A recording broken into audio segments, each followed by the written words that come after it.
true king of 8 peaks.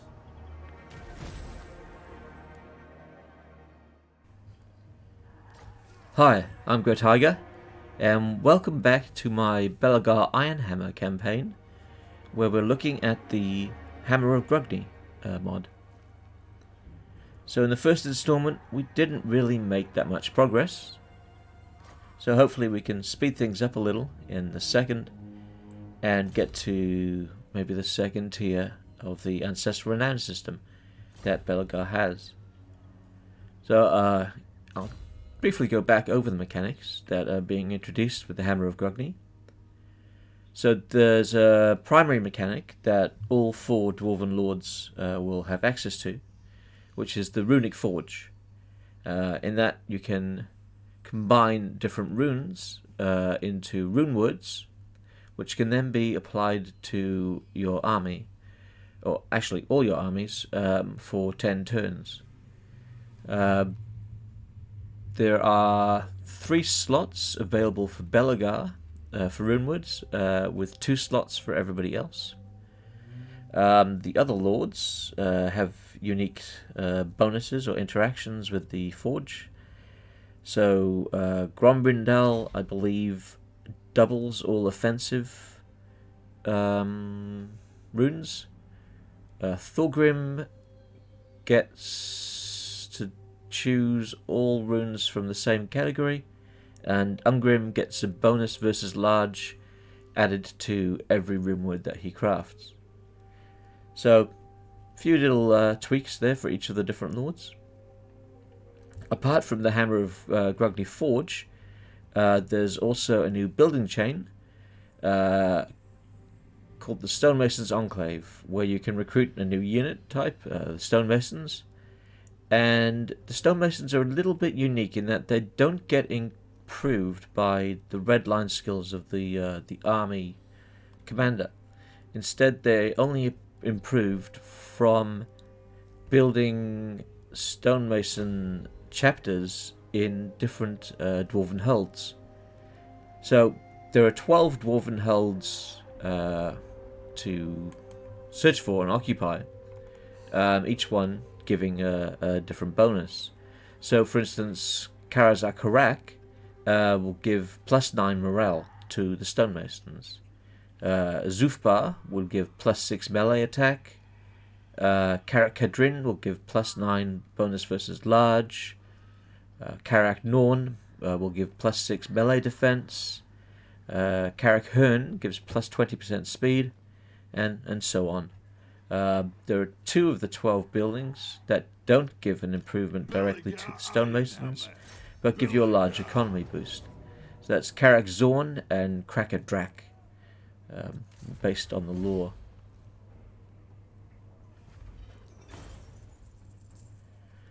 Oh well, we won that fight quite easily.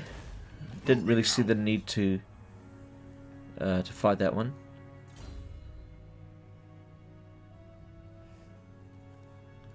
So let's just upgrade our characters here.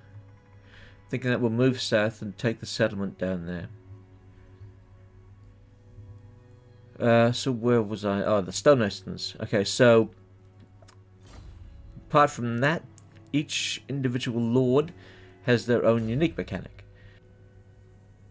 Belegar has access to the Ancestral Renown system. Thorgrim has access to the resources of the Karaz Angkor screen.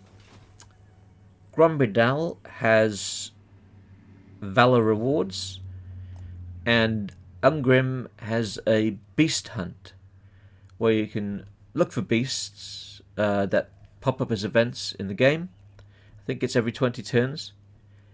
So you hunt them down, you engage with the army, and if you win the battle, you get to make a decision.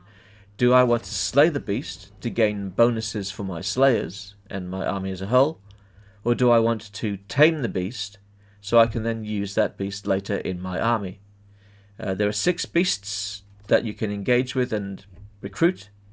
And it should be an interesting mechanic, a little bit of a twist on the dwarves. So I'm looking forward to getting that one finished, because that one's currently under construction. Not quite sure on the time frame on that yet, as my spare time is split between a number of different things. Trying to keep the channel going, and of course doing the mod itself. Yeah, all adds up.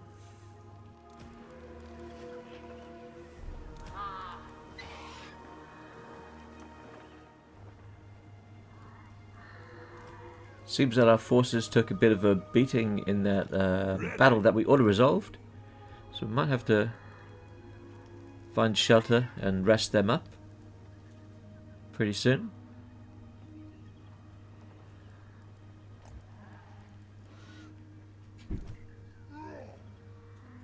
So I was talking about the mechanics. So Thorgrim's. So he has access to the resources of the Karaz Angkor, which is a screen with about 16 different upgrade paths, each with 3 tiers.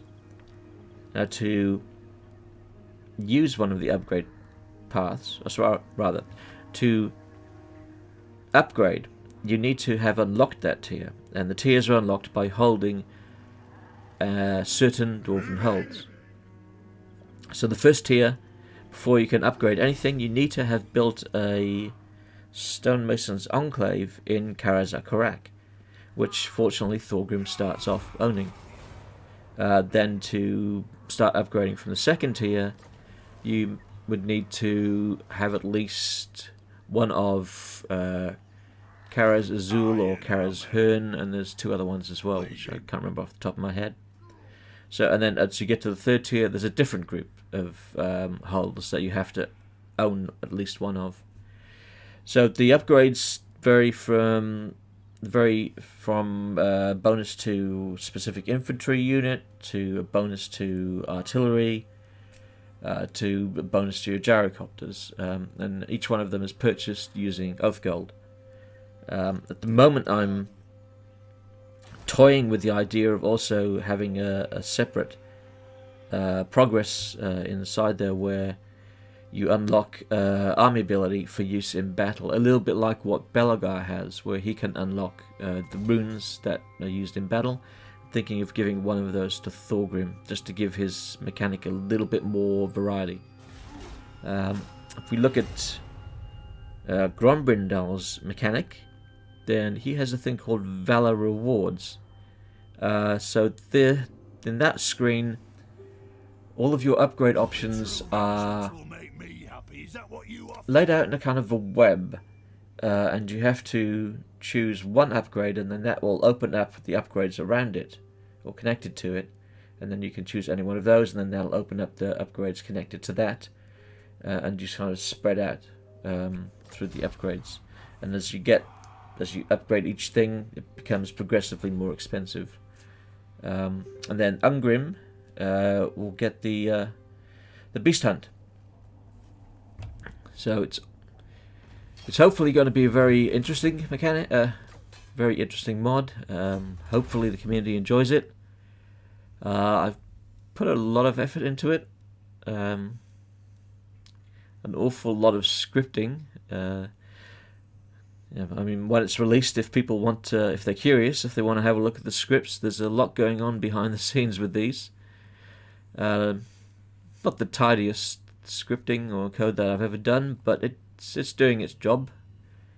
At this time, there's a closed beta going on, which I have a couple of content creators currently participating in, and so far there haven't been any major issues. I think just a couple of things about balance have cropped up so far. So the content creators who've got access to it are Broken Lord Order, Cody Bonds, the Hammer, the Great Book of Grudges, and Barely Tactical, who's on Twitch. So he's actually streamed the Belegar himself, and I believe he's also streamed Grombrindal as well.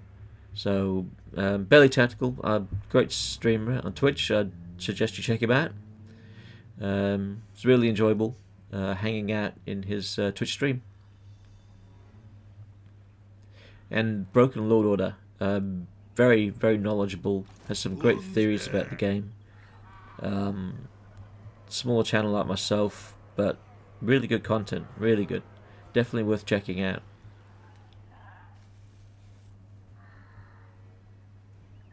Alright, so let's see if we can come down to the south and take Zarakul from those orcs. Although we really do need to rest up our army. I mean, we're kind of not in the best of shape for sieging a settlement at the moment.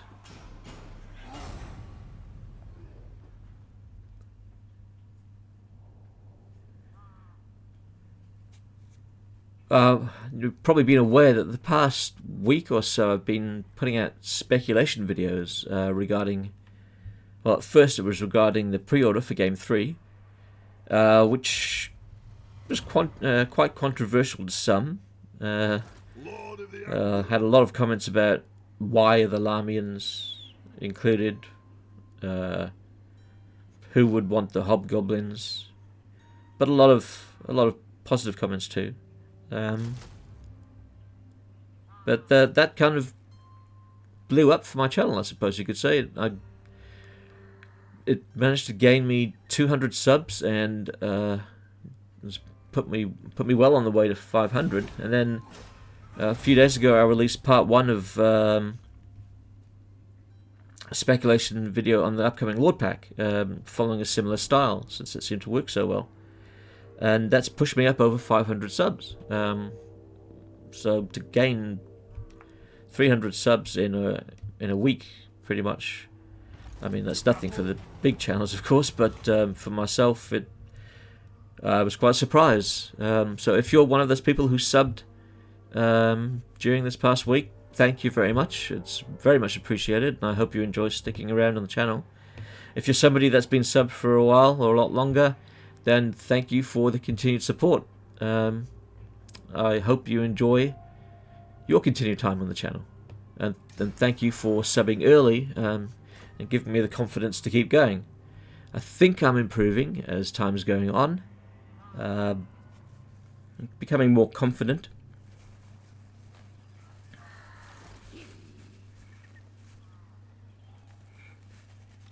True king of 8 peaks. Sorry about the sniffing, I just had a little bit of a nosebleed. Which I've just been trying to deal with.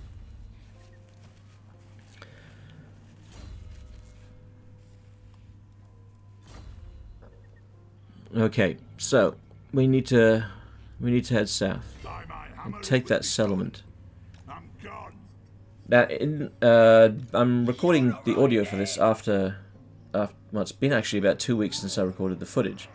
So a few things have changed with the forge mechanic, as I said. So in this I noticed there were a few bugs, like the tier system on the forge screen. So where you can see the Roman numeral 1, that's not upgrading. So that should have been shaded in partially by that time. So that's been fixed. I've also changed the values on the runes. As Barely Tactical noticed that once you've got 2 unlocked and you start stacking them, it can become perhaps a bit overpowered. And if you were to get to 3 unlocked, then it would definitely be overpowered. And dwarves would be going from one extreme to another. What else did I change? Let's see. Oh, the runes now cost more to craft a rune word. And the increase between tiers is greater. So currently it's 30 gold. Sorry, not gold. 30 oath gold to craft when you're at tier 1. And when you get to tier 2, it jumps up to 50, and then jumps up to 70 at tier 3, and jumps up to 90 at tier 4. Now, the reason it's jumping up is because as you're going along, you're unlocking more powerful runes, but your earlier runes that you've unlocked, so the ones that are available at tier 1, they also get a bump in their minimum and maximum ranges. There goes one of my cats. Get a bump in their minimum and maximum ranges, so that they stay in line with the values of the later runes. And it made sense to make the whole system become more expensive as you go along.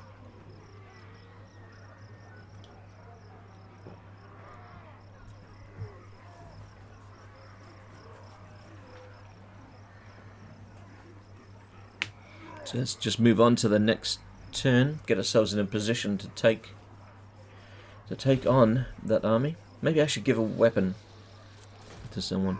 Oh, okay.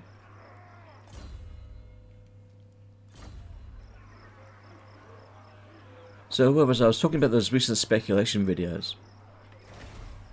So the results from for the first one, for the pre-order, actually surprised me. I wasn't anticipating that the Larmians would score so well in all the categories. I was expecting the Dogs of War to actually be up there in the top position. I was expecting the Hobgoblins to be in the top 3, but maybe not second. The Chaos Dwarves and the Ogre Kingdoms, I was thinking that neither of them would end up in the top 3, because of the criteria that I selected. Some might say that there's some bias in those criteria, and there could well have been. But those are just the things that came to mind that I thought that Creative Assembly might consider when they were deciding what their pre-order was going to be. But it turned out to be an interesting video, and the results were interesting. So I know that Cody Bonds believes that the pre-order will be the Larmians, with Neferata and Aborash as the 2 lords. I think he put that out a couple of days before I did my video, and I think that might have actually been in the back of my mind when I was putting together which races / factions to include. So that's perhaps why I included the Larmians in the first place. I'm very fond of Cody's work. Excellent stuff. I really enjoy his historical perspectives on things. Very knowledgeable man. I hope I understand he's thinking about going full time with YouTube. So if he does, then I hope that works out for him. He deserves to have a lot more success, I suppose, than he currently has. Alright, maybe let's just concentrate on this battle for a little bit. In the pouring rain. This is from, what mod is this from? This is from the Lighting and Weather Effects mod, which I use, which I really enjoy. Adds a little bit more to the gameplay. Alright, so we can come across from 2 spots. So we'll put the bulk of our forces to the left, and maybe just have 3 units to guard our right flank.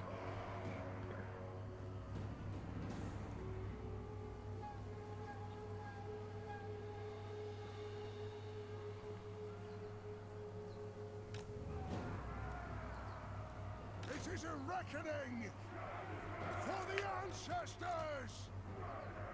Okay, let's add some more warriors to the flank there. And then we'll have Quarrelers, I think, on the... yeah. Quarrelers just behind the main line. Maybe use the Rangers to the right. And we'll take one of our heroes and put them out to the right as well. And maybe use them to charge into the enemy. And take their charge away from them. Leaving us the opportunity to charge them with our warriors out there on that flank.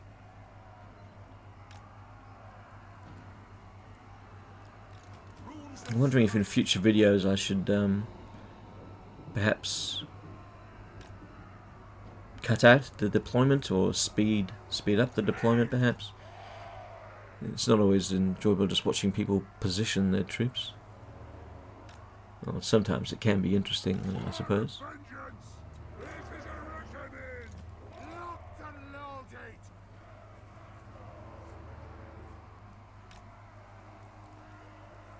Quarrelers! Kazook!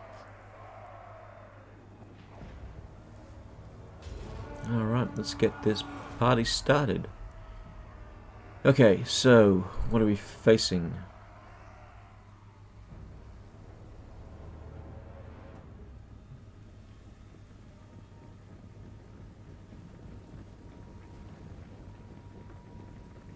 Look at that grass blowing in the wind. Alright, so we're facing orc boys, basically. Just orc boys, maybe a couple of orc archers. Nothing too nasty. No, they don't have any boar boys. No chariots. No monsters. So this should be a victory, unless something goes drastically wrong. So I think they're going to send. They're going to. Yeah, I think we might see 2 of their units come to the right there. I'd be surprised if they don't send any. And then the bulk of their forces will come in through the left. So we can see that archers are taking up positions at the front. Now I believe I've got the longer range, so I should be able to pepper their archers. And I might actually concentrate my fire on their archers to get them out of the game, or rather out of this battle. If I can break their archers, then that's going to be good for me, because it means my front line is not going to be taking fire from them. Let's just give them a bit of a magic. We took out a few. Yep, let's concentrate on those archers with the crawlers. You can see we're making a dent on them already. It looks like our rangers have decided to fire at their front line.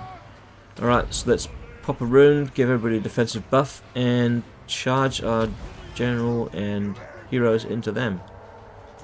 Although we've missed it on the right hand side there. So that first unit of theirs on the right, that they're pretty weakened them a lot already, so they won't last long. So we're going to bring warriors here to act as a screen. We don't want anything getting through to take out our quarrelers. And I was right, they said 2 on the right hand side. We should be able to take those out pretty quickly and then shift our forces, especially our rangers, over to the left.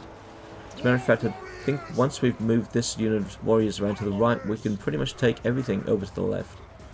So we'll move the hammerers through so they can come through and start attacking from the side. And we'll move the rangers through to give some additional firepower on their archer boys. So everybody's holding up fairly well. We've got 1 unit down at about 2/3 health. They've got a couple of units that are down under half. So we're going to take these warriors and we're going to come in and hit them from the rear. I think we'll just maybe chase off the archers a little bit. Oh, excuse me.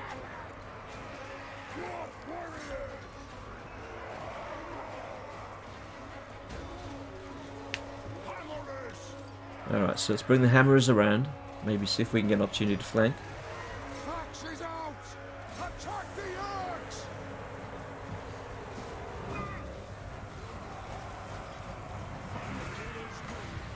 Let's pop down another defensive rune.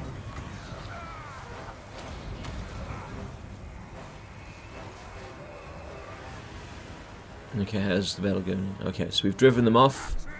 So, as I said, let's pull across the rangers. Get some additional firepower there on the left. And we can pull out 1 or 2 of these units, because we're not going to need them all. Over there. And here we go.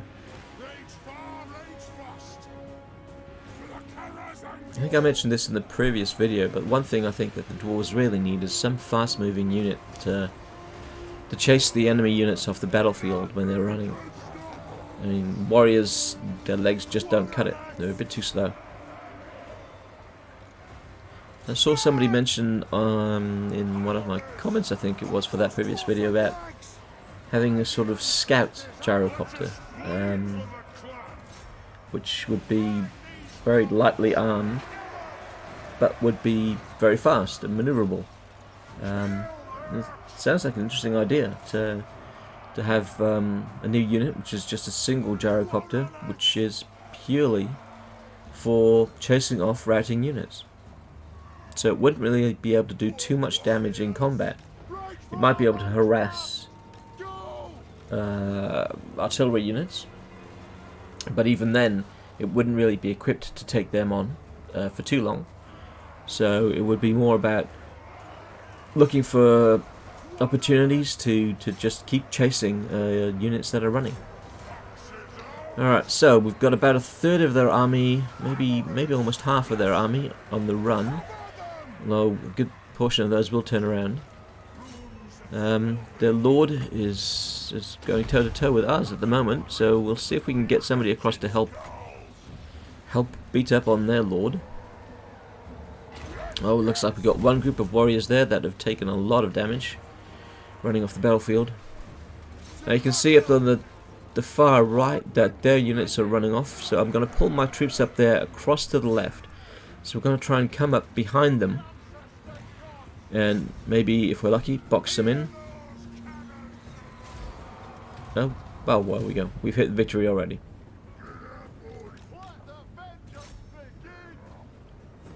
And watch them flee. So we're just going to fire a few more arrows in the back, and oh, there's the Lord running the opposite direction.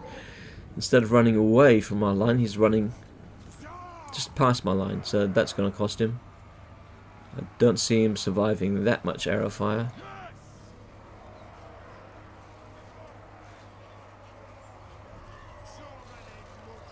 So we'll just inflict a bit more damage, and then we'll exit out of that battle, which went pretty well. I don't think we took too many losses. We did have one Dwarf Warriors unit that took a lot of damage. It's probably going to have to be disbanded if they survive. The Hammerers, once again, did take a lot of damage, so they really don't like being fired at. Lack of shield really does hurt them. A decisive victory. What did we lose? We lost 100. Oh, we lost 208, as opposed to them losing 1,200 and something. So yeah, pretty decisive. We'll take the cash, please. Always want to take that cashy money goodness.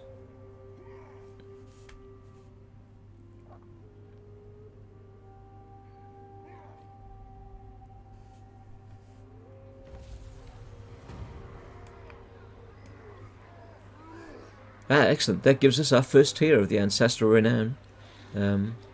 So you've unlocked the Ancestral Renown tier 1, which gives plus melee attack to all lords and heroes.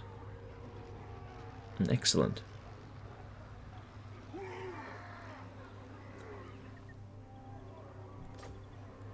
And look at that. When you're away from home, something happens and your buildings get damaged. Rather unfortunate.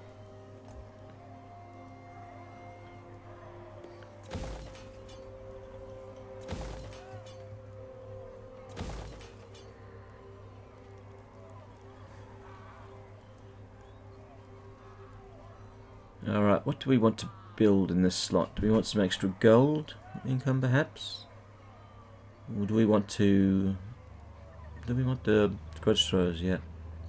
Got to need them at some point, because if we're going to start taking enemy settlements that have walls, a couple of grudge throws are always handy. And I really do like thunderers. But for the time being, public order's down at -7. I think we might benefit more from the public order building. So let's take the refectory and get ourselves some beer.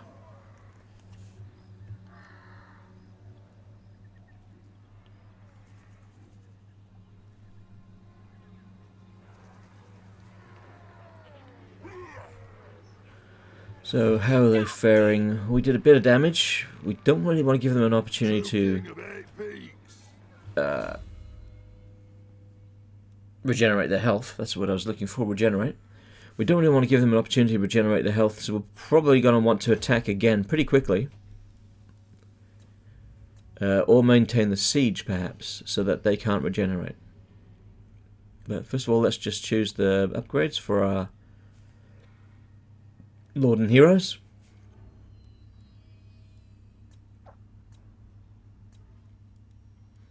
That's it.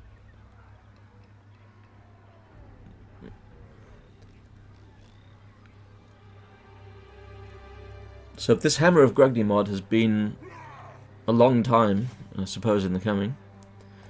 What have we got? 3 turns left. It's been a long time.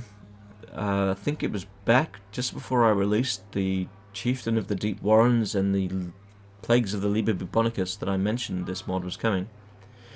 At that time, the intention was just to have the Forge screen that was just up. That's all it was going to be. It was just going to be the forging mechanic with the runewords. And it was going to be a bit more basic than what's shown there. But as I started to do the videos for the channel, and I started doing the race mechanics videos in particular, I started thinking, well, maybe I could throw a few other mechanics in there. And when it came to doing the Dwarf video, I thought, no, anything that I propose in this video, well, almost anything, because there are 1 or 2 things I'm not doing, but pretty much anything I propose in this video, I'm going to try and include in the Hammer of Grungni. So that blew out the time frame for the Hammer of Grungni quite a bit. So apologies for the delays if when you first heard about it and thought, oh, I'd love that Dwarf mod, only to find that 5 months later it's still not out. But I'm hoping it'll be worth the wait, and that the community will enjoy it. I've got plans, once this Hammer of Grungni is complete and released, to work on some other races, but perhaps not biting off so much to chew. So I might just maybe maybe return to the Lizardman and the Medallion of Chakra mod, and maybe give that a couple of upgrades. Also considering doing 1 or 2 mechanics for the Bretonnians. I'd really be interested to see if I could create a crusade mechanic for Bretonnians. I'm not sure how viable that is, but something I'm going to investigate. There's also the Tomb Kings I'm thinking of. I think they play fantastic on the battlefield, and you know, the hunt for the Books of the Gash is fine, and they're I can't remember the name of where you create your weapons and things for the Tomb Kings, but the mechanic is fine. But I think they need something extra. Maybe something for the lords themselves. Yeah, I absolutely love this game, and the more recent Lord packs and FLCs even from Creative Assembly have, to me, been much better, for partly because they're doing individual mechanics now for every Lord. The mechanics, or the non-existent mechanics for most of the Lords in Game 1, and even the core Lords in Game 2, was always a little bit disappointing, because they feel like they all play the same way. But if you can get unique mechanics in there for each Lord, then you get a lot more variety. That's when I first played Ikit Claw. I just thought, wow, just to have a system like this. I think that might be part of the reason why he's so popular. Apart from the fact, of course, he gets the rattling guns and the Giselles, but I think that the fact that you've got that mechanic there, where you've got the ability to upgrade the things in the manner that you do, makes him so popular. And that's what I kind of based the Plagues of the Liber Bubonicus on. It wasn't quite to the same scale, but it was the same sort of feel, where you've got a set group of units. So in that case, it was the Plague Claw Catapult, the Censer Bearer, and the Plague Monk, along with a new unit that I added, which is the Scourge Sentinel. So you've got those 4 unit types, which you can upgrade multiple times. And as you're upgrading them, you're also filling out a progress bar, which leads to your new plague abilities on the battlefield. So that was based heavily upon the on Ikiclaw's workshop. So I think similar systems for most of the, if not all of the lords in the games would be fantastic. But if they're too similar, then you just end up back where you were, where everything is, everybody feels like they're playing the same. So it's coming up with ideas where it's adding a little bit of variety, but also something that's within the bounds of the engine, or at least within the bounds of what we can do with the engine as modders. Something that should be interesting going forwards to see what we can do, especially with Game 3 coming up. I'm hoping that the engine does have improvements, of course, but I'm hoping that they don't change the fundamentals in such a way that it's going to cause big issues for the modding community. I used to do mods for Civilization 6 before I started playing Warhammer Total War, and before I started creating mods for Total War. So I used to do mods for Civilization 6, and I did some pretty complicated ones. I did a mod where it introduced 5 new victory conditions, where there was an economic victory, territorial victory, population victory, and I'm trying to remember what the other 2 were. There was an environmental victory, and I can't remember the last one, but I had these 5 extra victory types that were added, and it was all working wonderfully, and it had been out for several months, and I was really happy with it. And then they released the what was the DLC or the expansion, the second expansion. I can't remember, the one with the climate change stuff in it. I can't remember what it was called. They released that expansion, and they fundamentally changed the way certain things were done with the lure code, which completely screwed over my mods to the point where I couldn't actually get them fixed. So I kind of threw my toys to the ground and stormed off away from the community, and saying I'm not playing anymore. So I moved away from the community, stopped modding for that, and I've taken my mods down now because they're so out of date. But I'm really hoping that a similar thing doesn't happen with the Warhammer games, where they fundamentally change the way our mods interact with the game engine to the point where it just breaks things, and we'd have to start from scratch. I mean, there are so many fantastic mods out there for Warhammer. I know that when we start playing Warhammer 3, we're going to have none of those, and it may be a couple of months before we start to build up a number of mods for Warhammer 3. But I'd hate to see all the hard work from all the modders, and selfishly including myself, all the hard work just go to waste when we move over to Game 3. Because I think it's going to be pretty much like we have now. Not very many people play Game 1, because you can play everything from Game 1 in Game 2. And I think it's going to be the same once the Game 3 version of Mortal Empire's map is released. That very few people will play Game 2 if they have Game 3. Instead, we'll all move across to the big map on Game 3 and play there. It's going to be interesting to see. And I can't wait. I was so thrilled with the announcement for Cathay in being one of the core playable races in Game 3. I never imagined that. I always wanted Cathay. I always loved the idea of having Cathay. But I'd kind of resigned myself to the idea that, okay, it'd be great to have, but we're not going to get them. And if we were to be lucky enough to get them, they're going to be somewhere near the end of the life cycle of the game. So then to see at the end of the trailer that eat shit grin on the face of that character as he reveals the map, I was just speechless.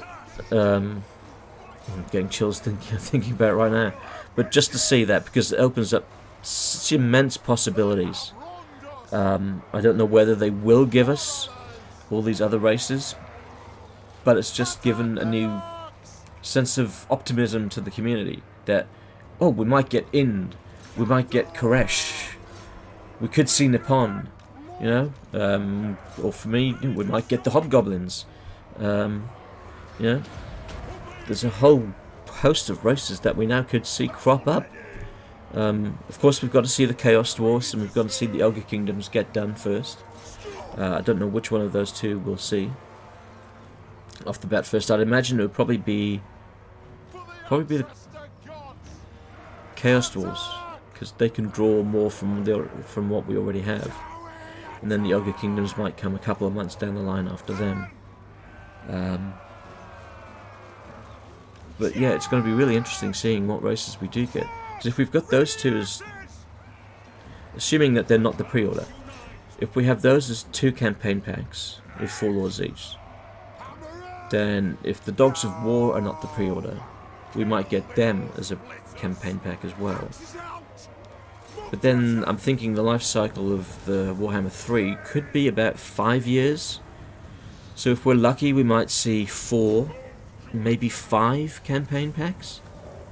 So we'd have 2 other races perhaps. Could be Ind, could be Nippon, hopefully Koresh. I'd really love to see CA and Games Workshop tackle the Snakemen. I think that could be a fantastic race. And then, you know, dotted in between these major campaign pack releases, we'd see the Lord pack that start to flesh out the other races and start to build upon the Game 1 races and the Game 2 races and bring them up to the same level as what we have in Game 3. Oh, excuse me. It's going to be fantastic. It's going to be a hectic ride just to see everything. And when the game is complete and we're sitting there and the last DLC comes out, we could be sitting there with God knows how many Lord options to play the game with. I mean, you might be sitting there thinking, okay, I want to play today, who do I want to play as?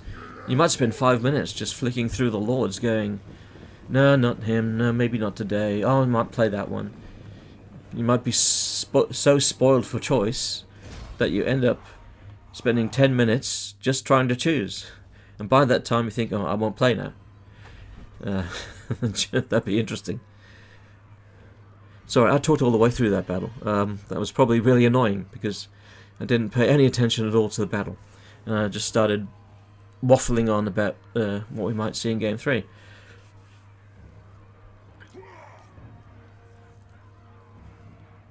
But, you might be able to tell I'm still a bit hyped about it all. I really like the way they went about it with the hints.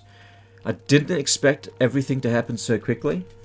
Although I do understand there was a leak somewhere that forced them to bring the release of the trailer up a couple of days. I think Cody Bond mentioned that. But yeah, still quite hyped about it. Very happy with the way it all went down. Very happy that we're getting Kislev. Bear Cavalry are going to be really, really cool to play. I didn't expect the demons to come as monogods, so that's going to be interesting. See how they flesh out their unit rosters, and it'll be interesting to see how they upgrade Chaos Warriors that we currently have to bring them up to the same level as the Game 3 races. There's a lot going to be happening. A lot of videos to make. A lot of time making scripts and recording. But it should be a lot of fun. And of course, at the same time, I'm going to continue to go through the Hammer of Grungni. Although I'm wondering whether I should maybe continue by doing maybe another 3 playthroughs like this, or if I should perhaps switch and do a live stream where I just play for, I don't know, 2 or 3 hours and get my butt kicked. And that way there'd be more of a, back and forth, so people could ask questions about specific aspects, about what might be next and that sort of thing. It's something I might consider. So we won that battle. Excuse me. Once again, we took our front line, our warriors took a hell of a pounding. But that's their role. Absorb the damage. Don't get completely wiped out, and we'll recruit some new ones.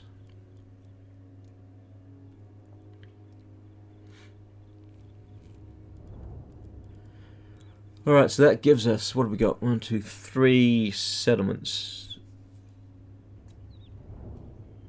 So now, where do we want to go? So we'll rest up here a bit, and then head back to the north. I think there's a Skaven settlement just Lord of the England. To the north of Karak Azor. Might take that. I don't really want to have to fight Ikitclaw yet. I don't think I could. I don't think I'd be able to defeat him, especially if I was to attack his home base. He'd just have too much, and I'd need some grudge throwers anyway if I was to try and attempt that. So for now, we'll just consolidate this province, and maybe go up north and take out that settlement from the unaffiliated Skaven faction.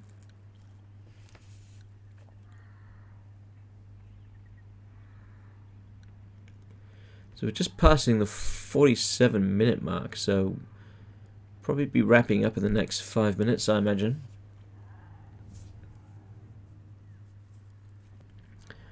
Oh, there's another thing that's changed recently, the icons for the Stonemasons. I was using some rather ugly placeholders, so I went into the game and actually took images of the Stonemasons themselves. I think the icons have turned out okay. That's not really the thing I'm the best at.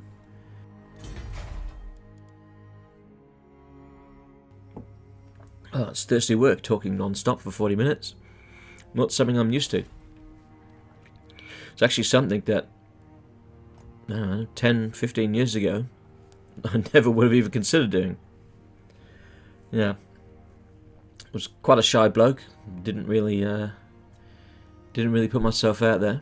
So putting myself out there on a YouTube channel, even though my face remains hidden, is something I would never have considered that time ago. But as you get older, you give a shit less and less about what other people think. You got to live life as you want to live it. And I thought, last year, I've enjoyed the game, creating content in the mods. It'd be interesting to try my hand at making videos, see how I go. So I thought, why the hell not? So after putting, I think, what was the first video I put up on the channel? I think it was the trailer for the Medallion of Chakwa. Yeah, it was the trailer for the Medallion of Chakwa, and then I did the mod development update, where I talked about the chieftain of the Deep Warrens, and briefly showed the plagues of the Levi Bubonicus. And then at that time I also hinted about the Hammer of Grungni. And those were the first 2 videos that went up. And I remember putting those up and thinking, okay, I'm gonna start putting up other videos which are not directly related to the mods. But I was thinking, what the hell am I gonna put up? Hasn't everything been done and said before?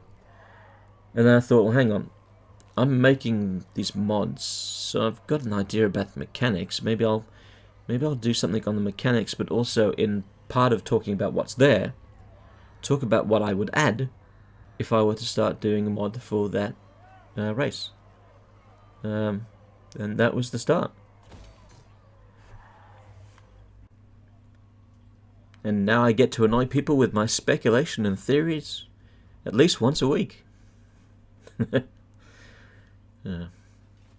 Alright, so I think we're going to come and we'll wrap it up here. I'd like to thank you for joining me. If you made it this far through the video, thanks for listening to my ramblings. I hope you enjoyed it. The next episode will hopefully reach tier 2. I'll try and speed things up so we can get higher in there. And hopefully we'll get enough settlements to unlock the second tier of the Forge mechanic for Belegar as well. But yeah, thanks for joining me. If you enjoyed the video or if you enjoy my other content, please think about subscribing to the channel. I'm hoping to try and reach the 750 to get verified by CA. That would be great. I'd just like to end the video by giving a shout out to my patron, Hot Apple Pie. Your support's very much appreciated, mate.